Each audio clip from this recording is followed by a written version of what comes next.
Now to our ABC News exclusive. We're hearing from one of the missionaries kidnapped last fall in Haiti in his first TV interview about the ordeal, how he says they managed to escape after 2 months in captivity. ABC News live anchor Lindsay Davis has that story for us. Good morning, Lindsay. Good morning to you, Robin. Glad to be able to share the story of Austin Smucker. He is 27 years old. At one point early on in this ordeal, he says he didn't know if he was going to live or die. But throughout his account, he doesn't focus on the harrowing nightmare scenarios. He talks instead primarily about the power of prayer. For 62 days, he focused on his faith. It was a life-changing experience for 27-year-old Austin Smucker, who went to Haiti with Christian Aid Ministries on a missionary trip. I wanted to go to this orphanage and see the children and play with them. That's where we were, and we were on our way back from that when we got kidnapped. Back in October, the group of 17, including several children, the youngest, an 8-month-old baby at the time, was taken captive by one of Haiti's most notorious gangs, the 400 Mawozo. There was a pickup truck parked across the road up in front of us. We turned around and tried to go back the opposite direction. I think we probably all knew what it was. And so, yeah, I was scared. I was uncertain, unsure of what exactly was going to happen. The kidnappers demanded $17 million in ransom, $1 million for each person captured. They had all 17 of us in one room.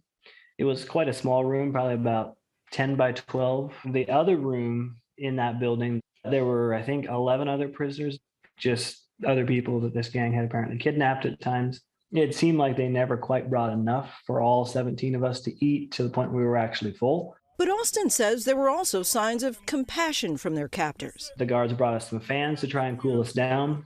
And then the next day they brought us 2 couches. And they showed up with a humongous box of American-made snack food.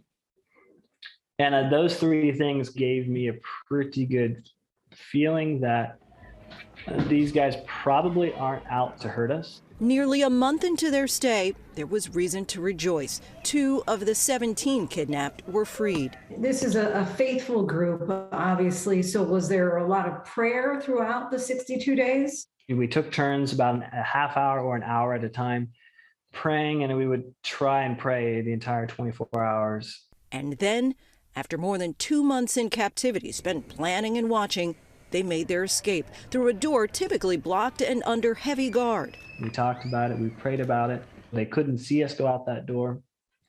And we went to those bushes that surrounded the camp, and then we were able to just start off across the country. Nearly 5 hours into their escape, a farmer in a nearby town would point them in the direction of a phone they could use. So what kept you going through it all? Prayer. You've said that you believed in prayer before you went to Haiti, and you believe in it more now. Why? Because of all the answered prayers that we saw. God answered a lot of prayers in just absolutely amazing ways that didn't really make sense to us. Why? Would you go on a mission trip again? If I had the opportunity, yes. Do you forgive the kidnappers? Yes, I forgive the kidnappers.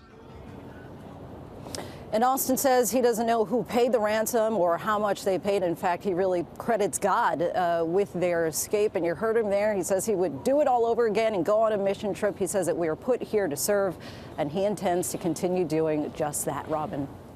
And as you said, the power of prayer, Lindsay, the power of prayer. Thanks so much. Well, hey there, GMA fans. Robin Roberts here. Thanks for checking out our YouTube channel. Lots of great stuff here. So go on, click the subscribe button right over here to get more of awesome videos and content from GMA every day, anytime. We thank you for watching, and we'll see you in the morning on GMA.